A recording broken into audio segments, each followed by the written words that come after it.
Year this year is dedicated to Ilui Nishmas Avram ben Yona Yaakov and also in memory of Almog ben Yigal. We are up to chapter 4, page 43, an ordeal and miracle. Okay, moving on to a new chapter. Even if you don't remember what we've done before, this is your opportunity for a fresh start. Let's focus on the subject of the purpose of ordeals and the personality tools needed to deal with them successfully. Okay, we all have those challenging times in our lives. We all have moments, or sometimes even longer than moments. They could be months, or they could even be play out for longer than that, where there are challenges, there are difficult things going on. These are going to be some of the tools to deal with it. The Mesilas Yesharim, which was a sefer written by Moshe Chaim Luzzatto about 300 years ago, for maybe a bit longer, a classic work on Jewish ethics and personality. He says, the purpose of life is to perform mitzvot, Hashem's commandments, to serve Hashem and to withstand tests. Now, a classic question is asked here.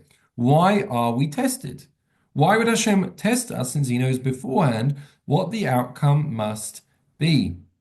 Okay, meaning that's the classic question that anyone has, right? A believing person understands that Hashem runs the world. Since Hashem runs the world, obviously we have a task to do, which is to fulfill mitzvahs, to be the right, person, to be as good a person as we can be. But why would he give us these tests and ordeals which we have absolutely no control over? Surely he knows whether this is something that we can actually pass or not.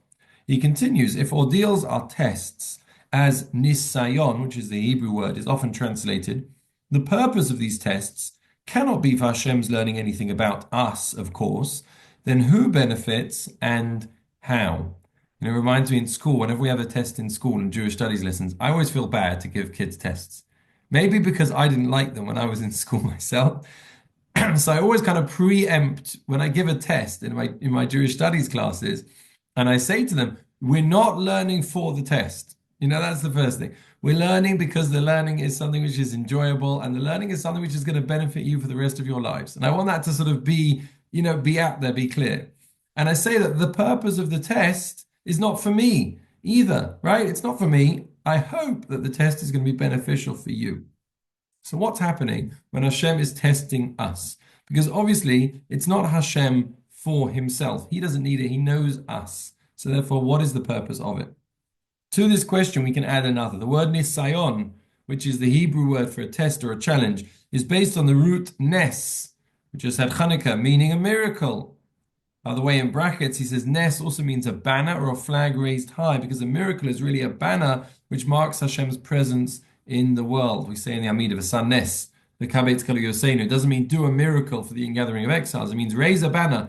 The guy when they take a tour and the guy's waving the flag, or they've got like a long stick, yeah? That's the guy leading the tour, right? You can see it from far away. That's what a nes is. It's we point and we say, that was God. That was Hashem, right? That's the banner. It's the guy holding that big flag. Now you know that you can identify. So that's what the word nes means. The problem is, he continues, what does an ordeal, a test, have got to do with a miracle? Which element of a test is miraculous? We can say this very sharply. When one's faced with an ordeal, can a person overcome it or not? If it's possible to overcome, there is nothing miraculous about it. And if it's impossible, why would Hashem demand the impossible? Meaning, what we've got here is we've got the word in Hebrew, and that always shows us the root and the essence of everything, because its name describes exactly what it is at its root. So the word for a test or a challenge is nisayon, comes from the word nes. Now, what on earth does a miracle have to do with a test? How on earth could it be miraculous? Because if it's possible, then it doesn't need to be miraculous. If it's impossible, why would God give us something that is impossible to do in the first place? So therefore, it must be that this is something which is possible, but then what's it got to do with the nes? What's it got to do with the miracle? Okay, so we're going to examine this. But before we do this, he's going to do something very Jewish, and he's going to do a couple of other questions as well. So before we examine this question along the lines which we've been following, he continues on page 44, let's understand one of the answers that is usually given. There's an idea that a test forces one to discover one's level of own inner strength, which was previously hidden. The difficulty of the test brings out that which would have remained dormant without it. It's not Hashem who discovers what you are capable of when you succeed, but it is you. This is what I tell the students at school, right? I hope they believe me.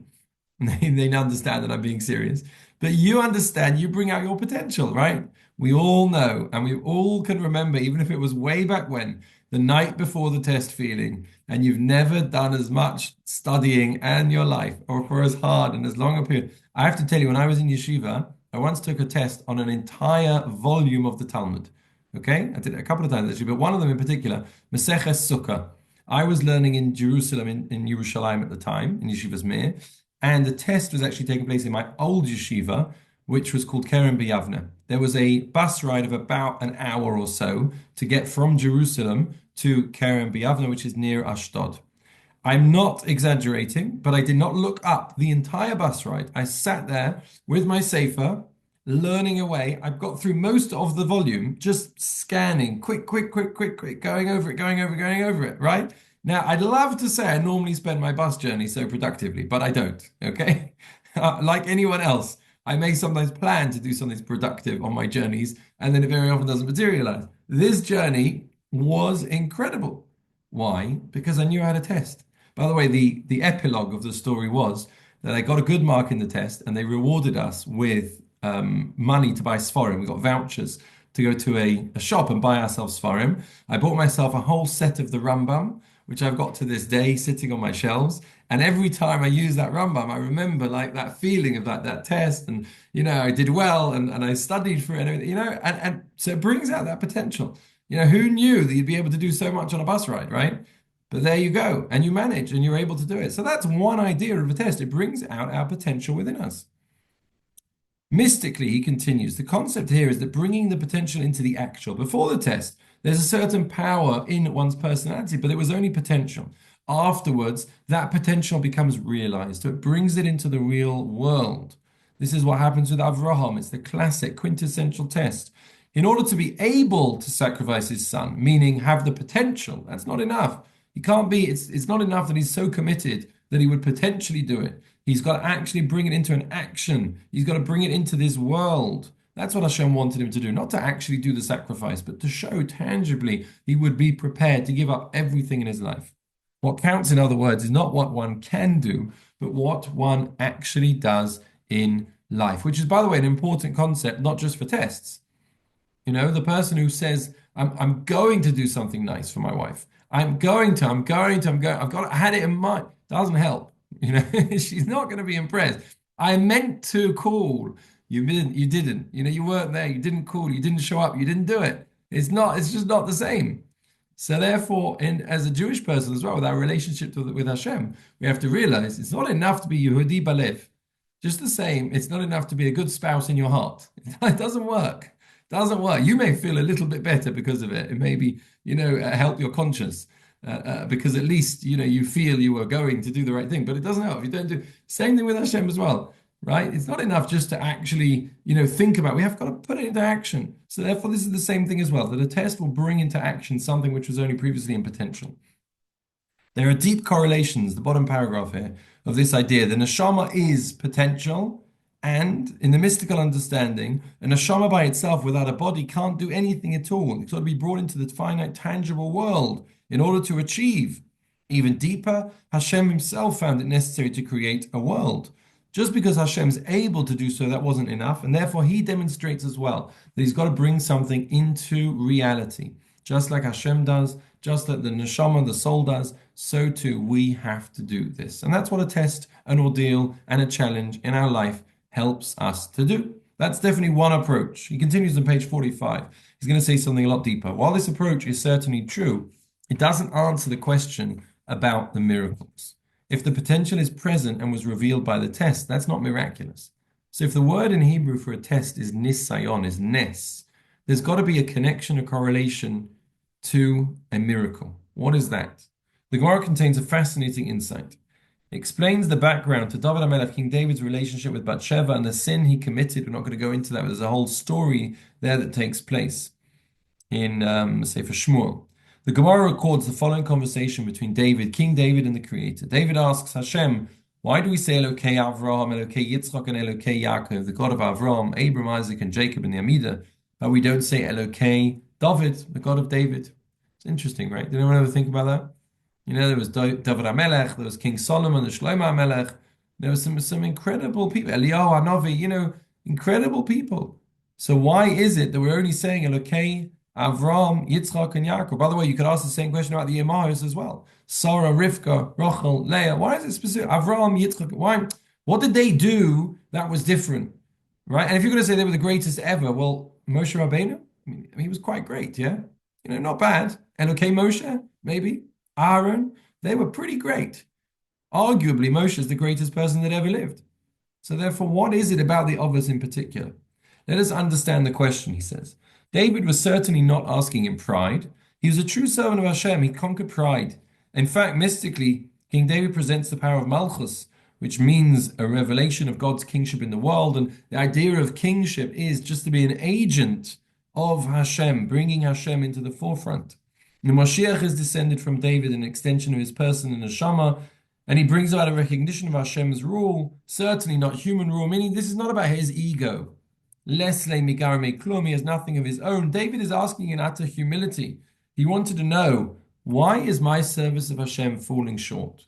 What is it that I haven't fulfilled? That okay, Avram, Yitzchak, and Yaakov, but what more should I be doing?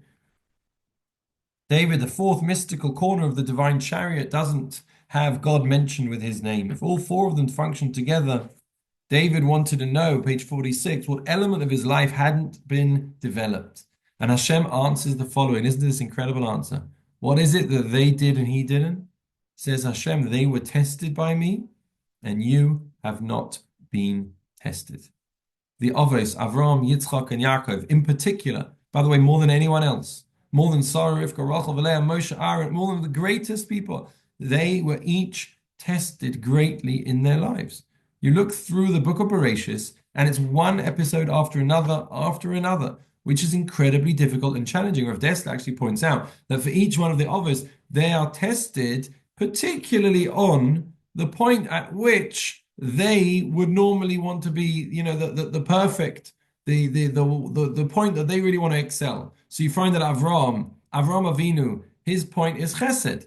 That's the point at which really he's excelling. And yet he's tested that he has a Yishmael in his house. How is he going to deal with a Yishmael? Is he going to embrace even the wickedness? Because that's his nature of chesed. Or is he going to listen to his wife Sarah, and at the time when it comes to actually draw a red line and say, no, this is too bad, I'm going to expel you. But he's tested specifically in the area at which he excels in order to see, is this real or is this not real? So therefore, each one of them is tested. Immediately, continues the Medrash, King David answers, Hashem, please grant me a test. Hashem grants David a test, and he fails. That's the test that he has with Bathsheba. And that's why we say, okay, Avram, Yitzchak, and Yaakov, Abraham, Isaac, and Jacob. If we analyze these lines of Gemara, we come to an amazing conclusion. The result of being tested and succeeding is that Hashem's name is attached to the one who is tested. Right? Because that's what it says. That's the reason why we say God of Abraham, Isaac, and Jacob, because they were tested. What does this mean? He continues. I'll just get through a little bit of this, but just don't want to leave it on such a cliffhanger.